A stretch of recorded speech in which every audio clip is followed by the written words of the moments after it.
Olá, queridos amigos, queridas amigas, pessoas queridas da comunidade Paz e Bem e todos os nossos ouvintes e telespectadores. Será que falo telespectadores para YouTube a internet? espectadores. É, Ah, YouTube YouTube espectadores. Não espectadores. sei, eu inventei agora isso, eu não sei. Eu não sei. É porque telespectadores É, é de isso é televisão, antigo, né? antigo. É, eu sou uma pessoa já antiga, né? Enfim, quando eu fiz faculdade de jornalismo era Sim, telespectador, né? sim, sim, sim. Então, tudo bem, caros assistidores do YouTube, enfim, Isso, isso. olá, estamos aqui de volta com o nosso programa Semeando Espiritualidades, crítica, Muito bem. diálogo e crítica, e hoje nós vamos fazer uma coisa totalmente não convencional, né? Porque é pouca gente acho que conheço quase ninguém, né? Uma ou duas pessoas que fazem esse tipo de ligação entre, né, uma leitura da questão da espiritualidade na ficção científica, né? Ligar as duas coisas e ver como é que a questão da espiritualidade permeia a ficção científica. Mas hoje, especificamente, nós poderíamos falar de Claro. várias séries, vários livros, nossa, muitas, né? Tem, por exemplo, o Star Wars, né? Que tem Guerra Uhum. nas Estrelas, tem a Força, enfim, toda uma coisa dos Jedi, é toda uma espiritualidade ali, né? Proposta.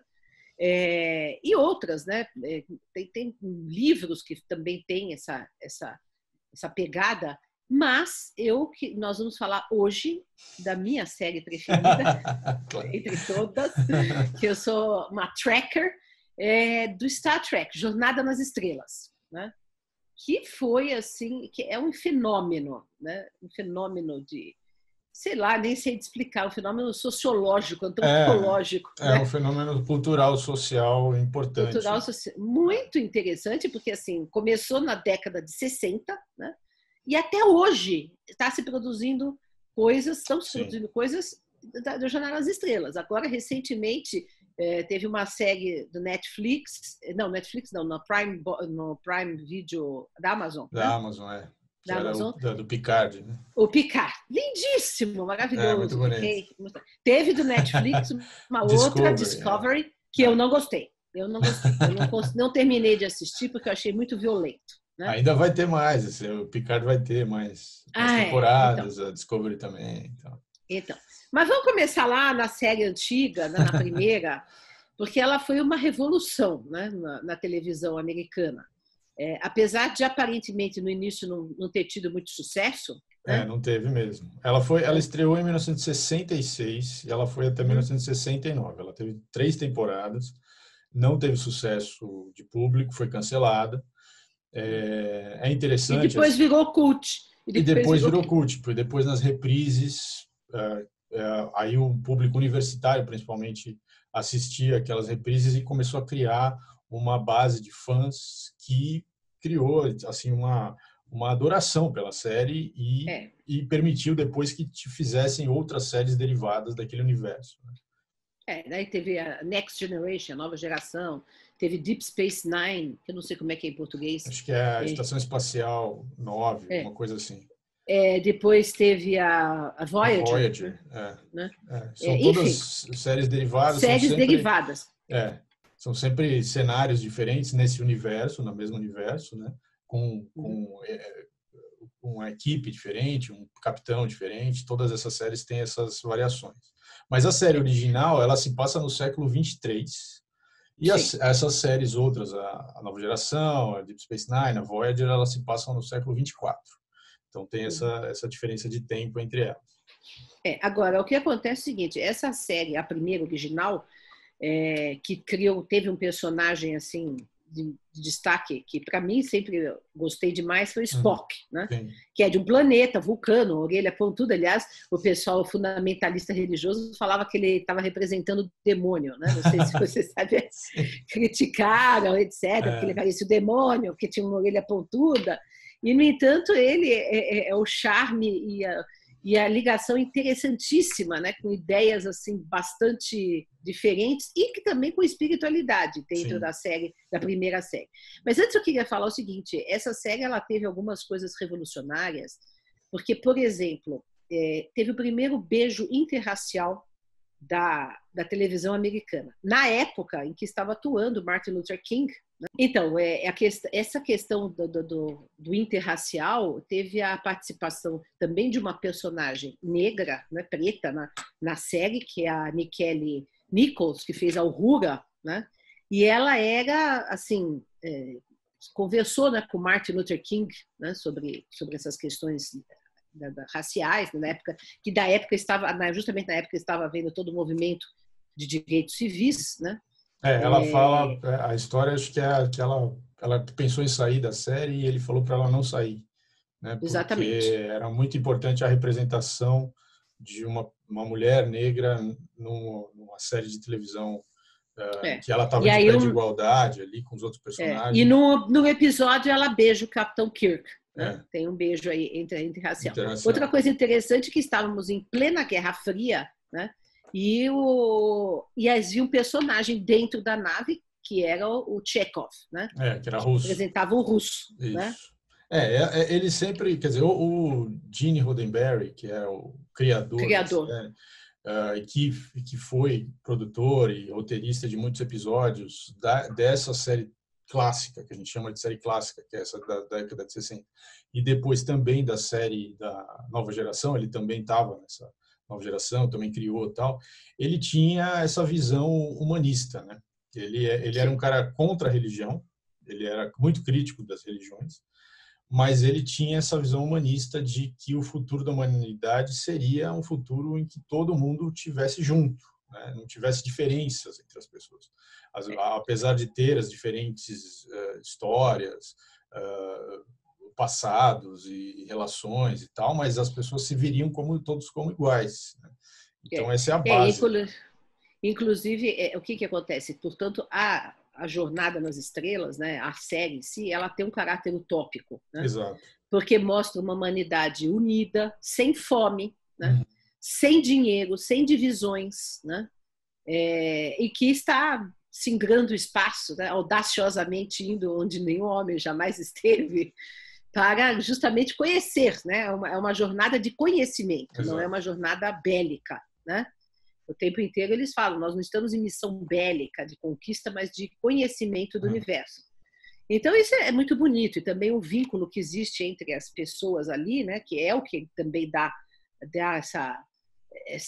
essa beleza da série, é que o vínculo entre os tripulantes, né, o médico, o Dr. McCoy, o Kirk, o Spock, que um salva a vida do outro, um dá a vida pelo outro, né? Então todo mundo querendo, assim, salvar os outros com desapego da própria vida, um ato de heroísmo, sempre está semeado, assim, os episódios estão sempre permeados por esse heroísmo, né?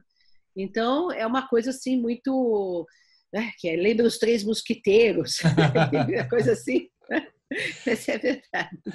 Mas é interessante que assim o Roddenberry criou essa utopia, né? Quer dizer, o que é uma utopia? A utopia é quando tudo deu certo. Basicamente, o resumo de uma utopia é isso. Um sonho de uma sociedade uma melhor, né? uma sociedade harmônica, né? Que já resolveu as questões, os conflitos, né? Mas logicamente, uma narrativa ela precisa de conflito, né? Então, a ideia de colocar essas pessoas indo para as fronteiras do espaço, encontrando lá nessas fronteiras novas civilizações, que era o objetivo da missão deles, você ia encontrar então várias culturas que são ainda bélicas. estavam vivendo não nessa utopia humana, né, mas estariam ainda vivendo antes dessa utopia. E aí eles iam ter aquele olhar de estranhamento, olhar de comparar aquilo com o passado da história humana.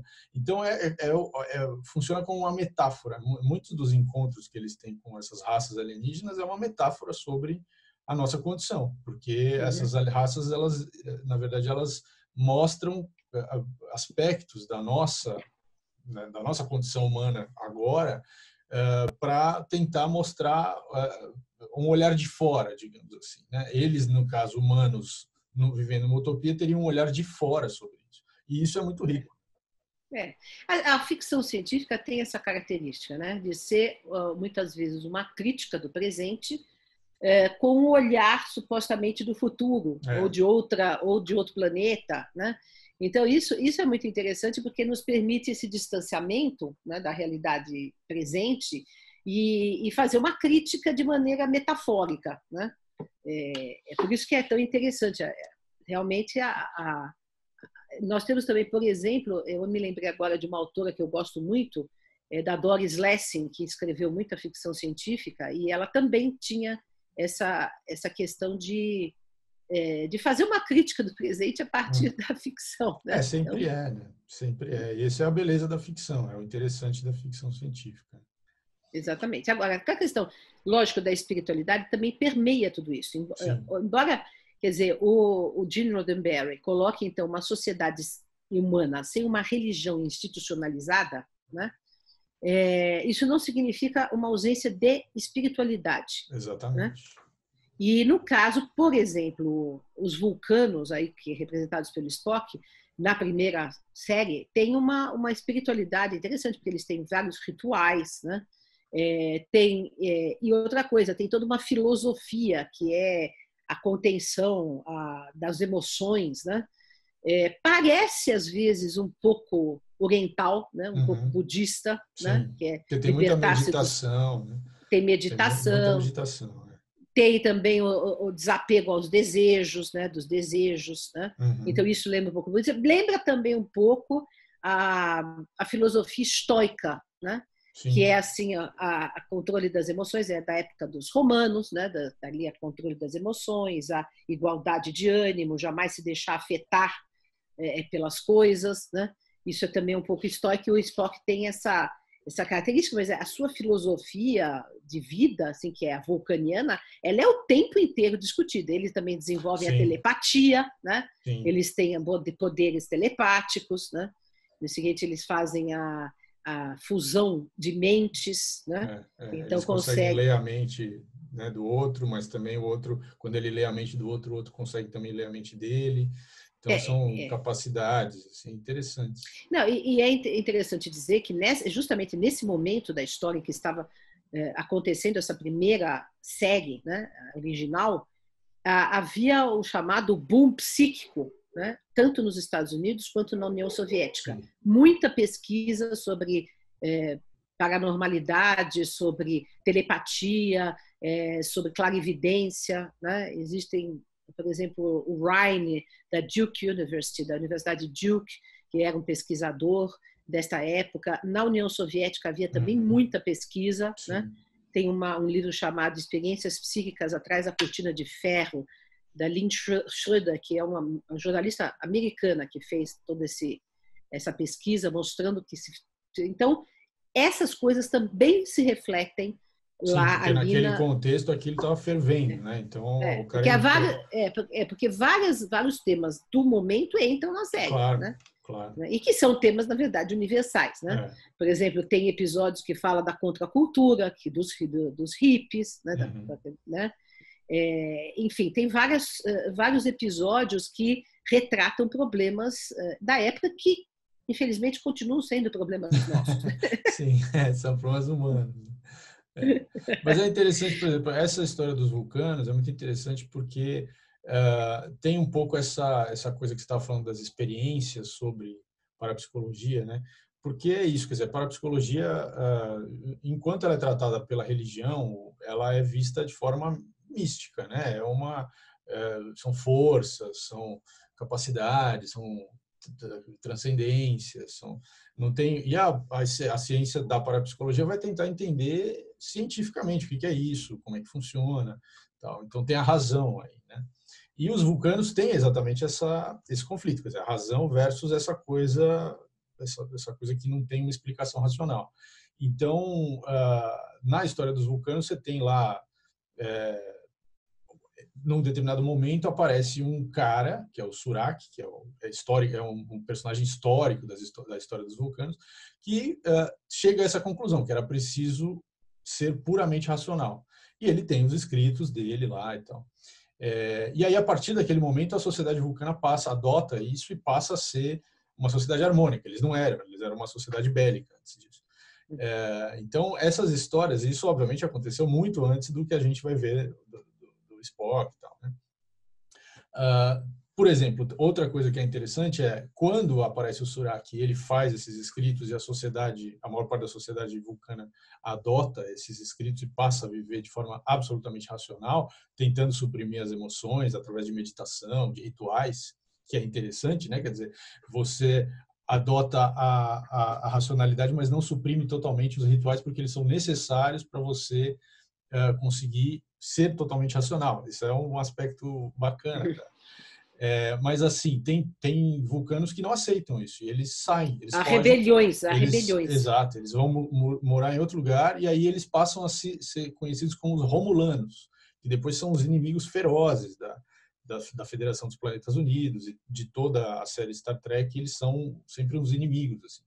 E o Spock, no final, em outros episódios que não mais da série original, outras séries e também filmes, né? Ele vai tentar, como embaixador, né, fazer uma ponte de novo com os Romulanos. Os Romulanos são irracionais, né? Eles acham que os vulcanos veem os Romulanos como seres absolutamente que abraçaram a irracionalidade. É muito interessante esses debates. Exato. E aí, quer dizer, é interessante porque tudo isso, na verdade, é um debate psicológico, é um debate religioso, é um debate filosófico, né? Então, quanta coisa aí. E em das outras séries que derivaram da série original, também teve aspectos bastante espirituais. Por exemplo, eu acho muito interessante, né, a personagem da Eliana Troy, que a Dana Troy. Ela é da nova geração, né? Da nova geração, cujo comandante é o Picard, né? Porque ela é uma espécie de telepata, de sensitiva, e ela é a conselheira espiritual da nave, né? Ela é um misto de psicóloga com médium, digamos assim. É interessante. Né? Mas você vê, do século 23 para o século 24, eles adotaram ter ali no grupo, né, principal ali da nave, uma figura dessas, né? Porque obviamente as questões que eles iam enfrentando com as outras raças e tal, sempre tinha questões. Mas lembrando que ela não é humana, né? Ela é uma outra raça. Né? Mas, de qualquer forma, é interessante que a federação achou por bem ter uma pessoa especializada em questões espirituais, porque, de fato, isso era um assunto que surgia sempre, né? Quando eles encontravam novas raças e tudo mais. E o que é interessante é o seguinte, ela capta, né? Telepaticamente as emoções, né? As emoções, então as intenções, e também capta as emoções da nave, né? Sim. É muito interessante, porque, por exemplo, quando eles vão encontrar uma nova raça, alguém que fala alguma coisa e o Picard, então o que você está sentindo? O que você está percebendo, né? Ela fala, não, é bem intenção, não é, ou não dá para sentir nada, né? A pessoa, então é muito interessante, né? E ela é uma figura muito amorosa, muito calorosa, digamos, a que dá, ela é o feminino, né? O feminino sagrado ali, né? Porque ela é tem muita influência, inclusive sobre o próprio Picard, né? Sem dúvida. O próprio Picard. Então, ela é uma personagem interessantíssima, né? E aí também revela essa questão da espiritualidade. Na Next Generation fica também mais claro, é discutido, eu me lembro bem o episódio, você tem um livro interessante sobre isso, Maurício, fala aí, que é sobre economia desse mundo futuro, né? Porque tem um episódio fantástico em que humanos da nossa época, né, são congelados, né? e acordam lá no século 24. Né? E aí, onde é que está meu dinheiro? Eu preciso num banco, tal, não sei o quê. Não, aqui nós não temos mais dinheiro, nós não precisamos mais disso. Mas como? Como que vocês não podem? Então, quer dizer, e aí eles mostram através de três ou quatro personagens que estavam congelados e que representam nós, né? Sim. O que nós somos hoje? O que nós somos hoje? Tinha um que só bebia, né? O outro que só vivia atrás de dinheiro, né? E aí eles falam, mas escuta, aqui nós não temos isso, nós estamos... Então é um choque, é um conflito interessante para mostrar como que é como seria essa organização futura, né? Tem esse livro que você estava falando, que é o Treconomics, chama. É do Manu Saadia, que é um historiador, ele é especializado em história da economia, e ele é fã de Star Trek, então ele assistiu Star Trek com esse olhar, né? Então ele olhava as coisas que eram faladas, as situações que apareciam, para tentar entender como que funcionaria a economia naquele universo, né?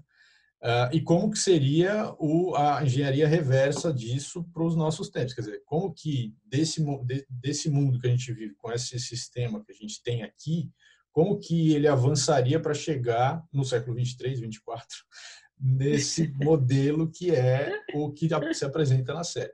Claro que, assim, obviamente a série não tem um modelo econômico que foi pensado, desenhado em detalhes, né? O Roddenberry não queria que existisse dinheiro na série, e aí a ideia é que realmente no planeta Terra não existe mais. Nas outras civilizações que eles vão encontrando, você tem várias formas, né, vários modelos econômicos, mas no planeta Terra não existe. E o que ele vai dizer nesse livro é uma coisa interessante, que ele pega alguns exemplos de coisas que a gente já tem hoje e que foram criadas e foram disponibilizadas sem cobrar, para dizer que este é o modelo que no futuro será total. Então, claro que tem algumas coisas na série que ajudam, né? Tipo, eles têm lá um sintetizador que cria qualquer coisa. Então, que de maravilha! comida a qualquer objeto, tal. Então, eles digamos assim, um reorganizador de moléculas que quando você define lá, eu quero tomar um café, tal, aí você aperta o botão, ele produz aquele café, a xícara, a colher, para você mexer tudo, assim, e você pega aquilo e tal. Que Então, maravilha, não então precisar assim, mais cozinhar. a lógica, a tal da lógica da escassez versus a lógica da abundância. Nesse caso, é a lógica da abundância, né? Você não tem falta de alimento, não tem falta dos objetos, das coisas, né, das tecnologias. Todas as pessoas têm acesso a todas essas coisas sem nenhum custo. Então, um mundo que é assim é uma outra lógica, né? E isso tem, na verdade, isso tem decorrências também na forma como as pessoas enxergam uns aos outros. Né? Por isso que tem relação com a questão da espiritualidade, porque num mundo desses, qual que é o objetivo das pessoas? É uma questão mais de reputação pessoal, quer dizer, você vai fazer um trabalho não para se sustentar, mas para assim, ter um Deixar uma destaque, marca deixar um histórica. legado.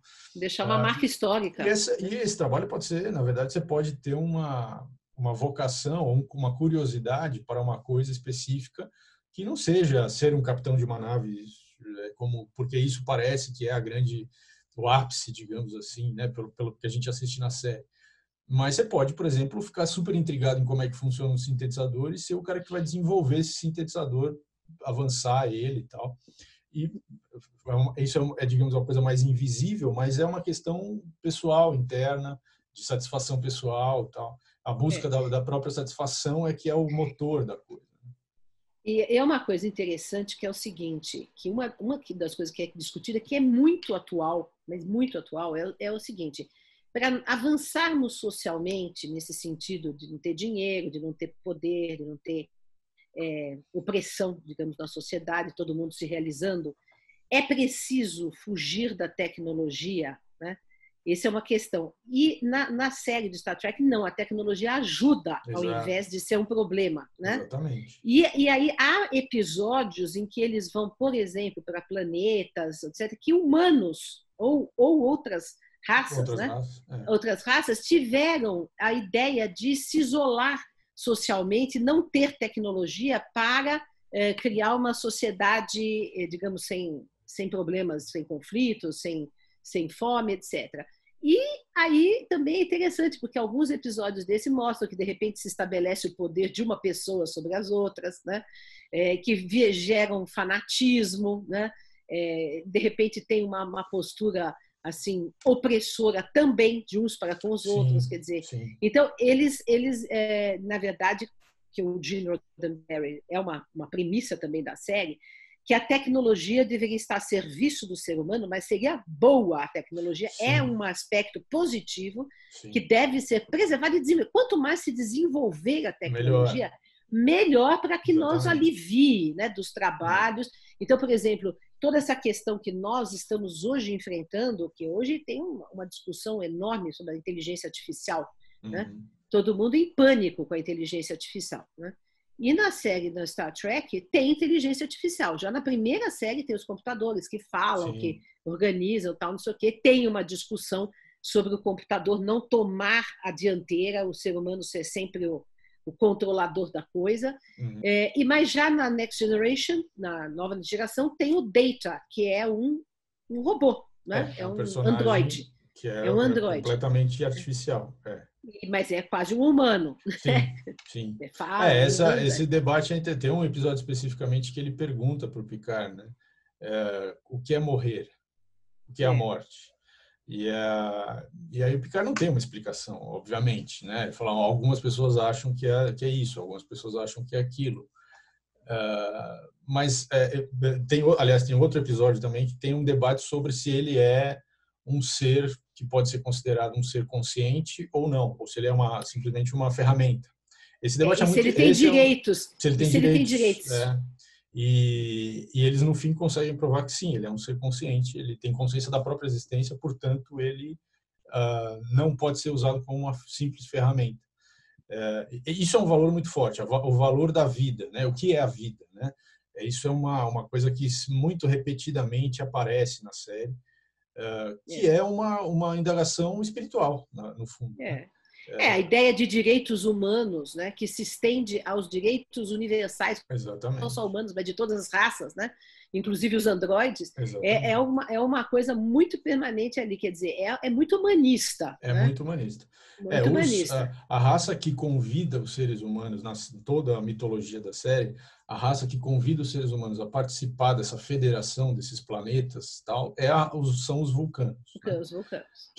Porque num determinado momento da nossa história, lá no futuro, ou no nosso futuro, óbvio, a gente chega num ponto de ter uma propulsão lá de foguetes que era parecida com o que eles tinham, então eles, a partir desse desenvolvimento tecnológico, a gente poderia fazer parte desse clube, digamos assim. Mas os seres humanos ali trazem digamos assim, um frescor para a Federação dos Planetas Unidos, porque os seres humanos têm essa postura de curiosidade, de abertura. Né? Então, por exemplo, os vulcanos têm lá uma doutrina que já tinham isso antes de nos convidarem para participar dessa brincadeira, que é a história da diversidade infinita e em combinações infinitas. Eles achavam que o melhor dos mundos era isso, era o máximo de diversidade combinada da forma mais diversa, né, mais Olha infinita que possível. coisa atual e necessária Muito hoje na nossa interessante. sociedade, né? Que estamos discutindo racismo, né? Que estamos discutindo a intolerância, As né? questões de Ou seja, gênero e as tal. questões de gênero, veja só, né? Então, você vai somando essas coisas, né? Essas ideias dos vulcanos, a curiosidade absolutamente irrefreável dos humanos, e essas ideias sobre o que é a vida, e isso vai... Então, por exemplo, eu me lembro de um episódio da Nova Geração que o Picard, eles vão encontrando os planetas, tal, e assim, eles têm uma diretriz, que é a principal diretriz, a primeira Não diretriz, que é não interferência. interferência. Então, se aquele planeta, se aquela civilização está num estágio de desenvolvimento ainda muito atrasado, digamos assim, comparado com eles não vão interferir. Mas, logicamente, que para dar histórias e ficar interessante, sempre acontece um acidente, alguma coisa, sempre dá um problema, e aí eles interferem sem querer, e aí eles têm que dar um jeito. Né? Então, nessa história lá, eles estão observando uma civilização ainda muito rudimentar, tal, tecnologicamente, mas que essa civilização tinha, por algum motivo da própria história deles, decidido não ter religião nenhuma. Então, eles não tinham religião. Mas aí um cara lá se machuca, eles levam o cara para a nave lá para ajudar a curar o cara, tal, e ele acaba acordando do sedativo que eles dão para ele, e ele vê a nave, ele vê as pessoas da nave, e ele volta para o planeta dele e ele fala, tem um deus aqui que é um tal Picard, é um deus Picard. E aí ele falou, não, nós precisamos fazer rituais, fazer sacrifícios para o deus Picard. E aí começa a criar uma religião naquela sociedade que não tinha religião. E aí o pessoal da nave falou assim, bom, ferrou, a gente quebrou a primeira diretriz da federação, o que a gente vai fazer? E aí eles fazem uma reunião e chegam à conclusão seguinte, que o Picard tinha que descer no planeta, fingindo ser esse Deus, que eles acreditavam que era um Deus, e dar algumas diretrizes para eles, umas diretrizes morais, tipo uma tábua dos 10 mandamentos ali, para dar uma organizada para aquilo não descambar para uma coisa de inquisição, de coisas assim. Então, esses debates são muito interessantes, né? De fato, é uma coisa interessantíssima e assim, nos coloca diante de charadas, né, universais, né? Universais.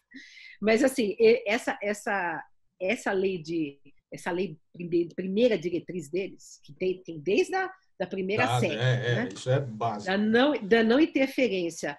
Olha só, isso é uma lição para os próprios Estados Unidos, né, que vive interferindo em todo lugar como império, né? Respeitar as outras culturas. Né?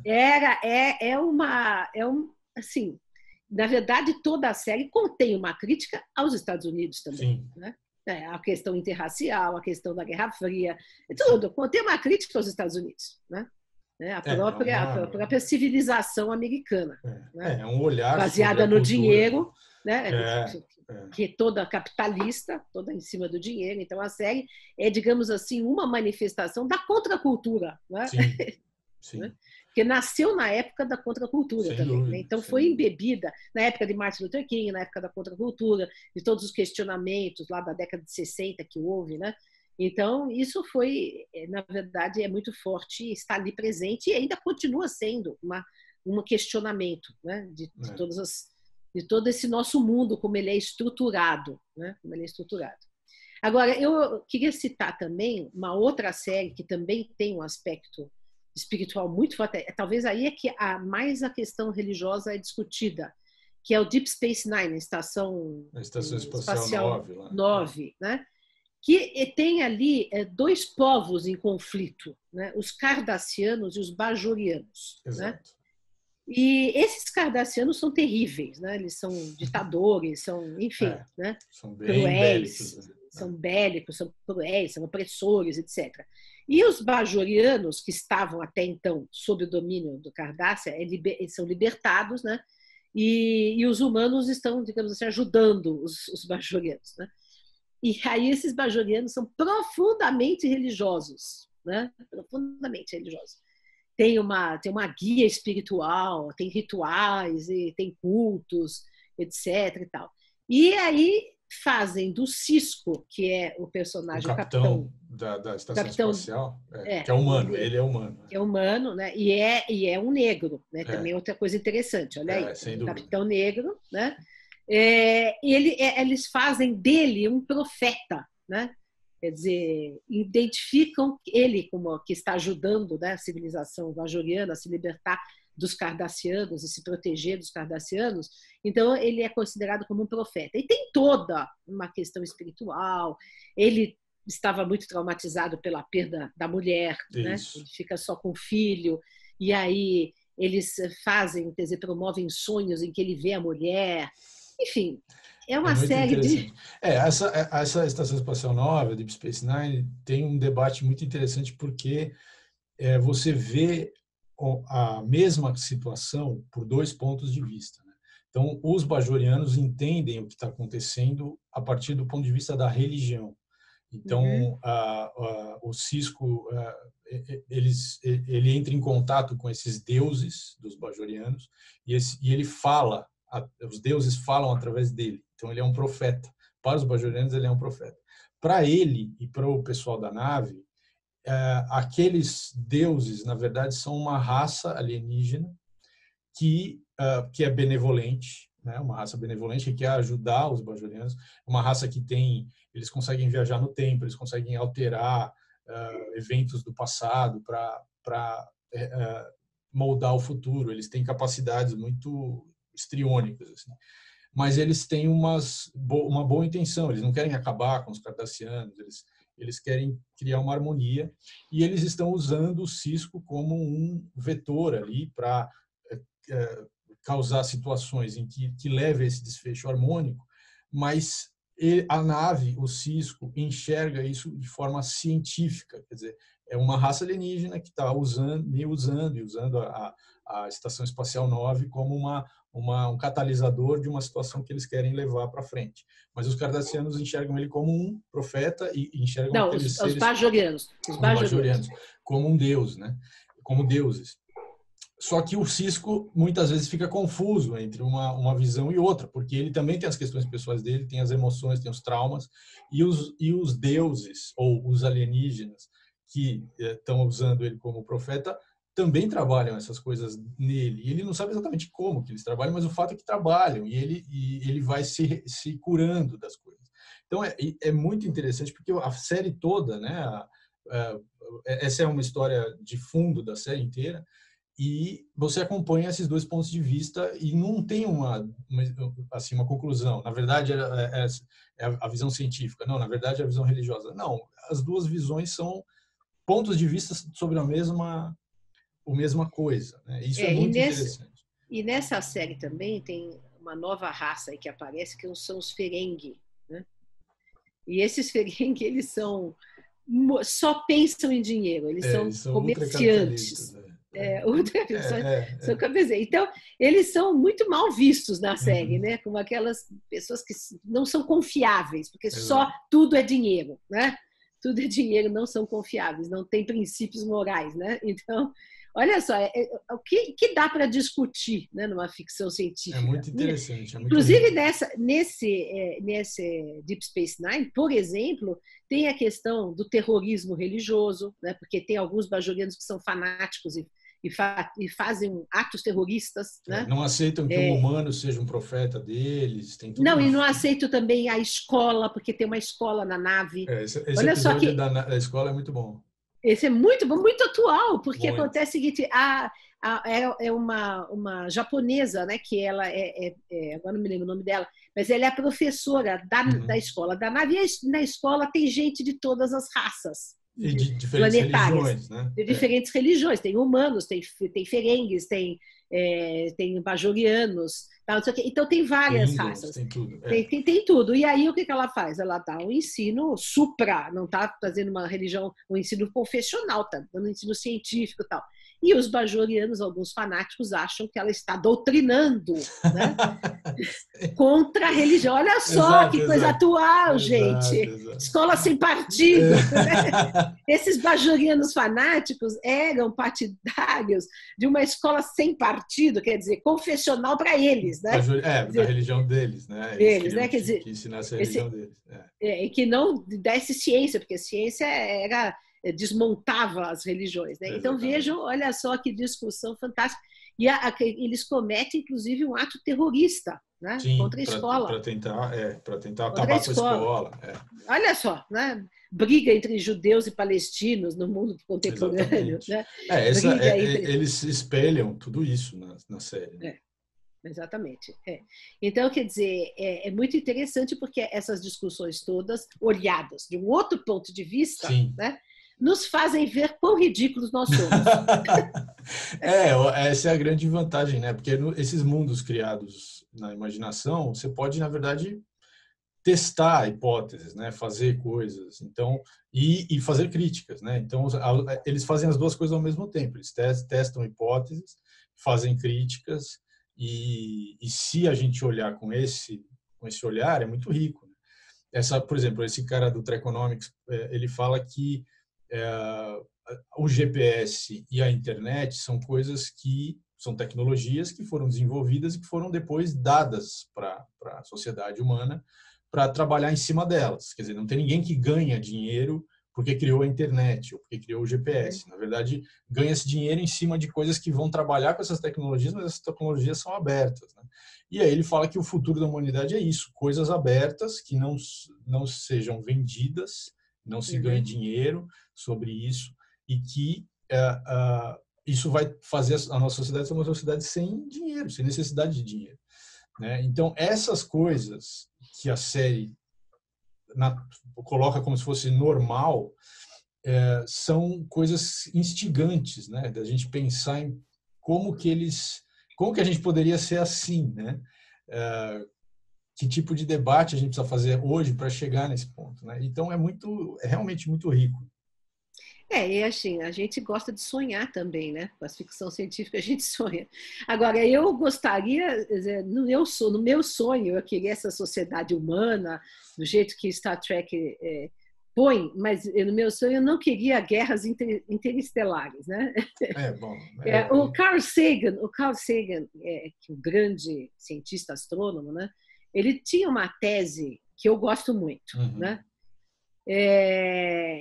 Que ele dizia o seguinte, que as humanidades que tiverem desenvolvido a tecnologia para sair fora e viajar pelo universo, né, é porque já resolveram os problemas internos, né?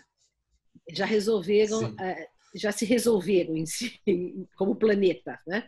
Porque senão não teria unidade suficiente para se fazer um projeto de avançar nas estrelas. E isso mais ou menos fica claro em Jornada nas Estrelas. Sim. Só que Sim. No planeta Terra, só que outros planetas são bélicos, Sim. né? Então eu tenho já a esperança. Tem a tecnologia e já. Exatamente. Eu tenho a esperança que o Carl Sagan tenha razão, né?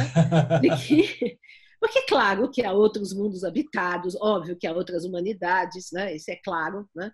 Aliás, o Espiritismo já dizia isso no século XIX, mas hoje em dia, cada vez mais, recentemente, inclusive, o governo dos Estados Unidos abriu algumas coisas, não é que eles têm muitos segredos a esse respeito, mas enfim. Mas isso para mim é óbvio, né? Só que eu espero que realmente esses viajantes estelares sejam pacíficos, como o Carl Sagan previa, e não haja uma extensão das nossas guerras mesquinhas para o universo, né? Por isso que eu sempre fui um pouco reticente no Star Wars, né, na Guerra das Estrelas, porque é em cima da guerra, né? Embora no Star Trek também tenha guerra, e cada vez avance mais nas séries, mais guerra tem, né? Porque, claro, né, o pessoal gosta de guerra e acha que sem guerra não dá para fazer. Entretenimento. Exatamente. Sem guerra para o ser humano não dá para fazer série nenhuma, né? Não série nenhuma. Mas, enfim, eu, como pacifista, espero que a paz seja terrena e universal, né? Espero que seja isso. Que o Carl Sagan tenha razão, né, nesse sentido aí. Né? O único problema dessa fala do Carl Sagan, que eu concordo totalmente, eu acho muito bonita, acho que faz todo sentido, é que o outro lado da moeda é que assim as civilizações que não desenvolveram essa tecnologia é porque elas se destruíram. Né? Então, elas não desenvolveram, na verdade não é que elas não desenvolveram, elas se destruíram internamente, numa guerra interna, e se extinguiram. Né? E nós estamos, na verdade, agora à beira desse risco. Nós estamos naquela linha em que a gente vai decidir se a gente vai para um lado ou vai para o outro. Né? Mas como eu sou uma pessoa religiosa, né, espiritual, né, eu acho que tem alguma coisa zelando por nós, para que não aconteça o pior, né? Espero. Né? Então, quer dizer, estamos aí militando pela paz, pelo pacifismo, mas espero que isso seja universal e interestelar. E eu sempre digo, numa brincadeira, mas que no fundo é o que eu desejo, é verdade, que eu, como sou reencarnacionista, na próxima encarnação, meu desejo é ser capitão de nave estelar, para viajar pelo universo, mas sem guerra, só conhecendo novas civilizações, fazendo contatos estelares. Você já pensou que maravilha, interessante, né? Muito interessante. Então é isso aí, acho que nós já chegamos ao nosso tempo, não é, Maurício? Já estamos avançados aqui no tempo. Então tá bom.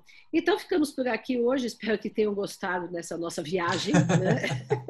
Foi literalmente uma viagem, mas uma viagem na science fiction, na ficção científica, e permaneçam conosco nos nossos próximos episódios. É isso aí. Bom, vida longa e próspera, porque não podia... vida longa e próspera. Um abraço para todo mundo. Tchau, pessoal. Um abraço.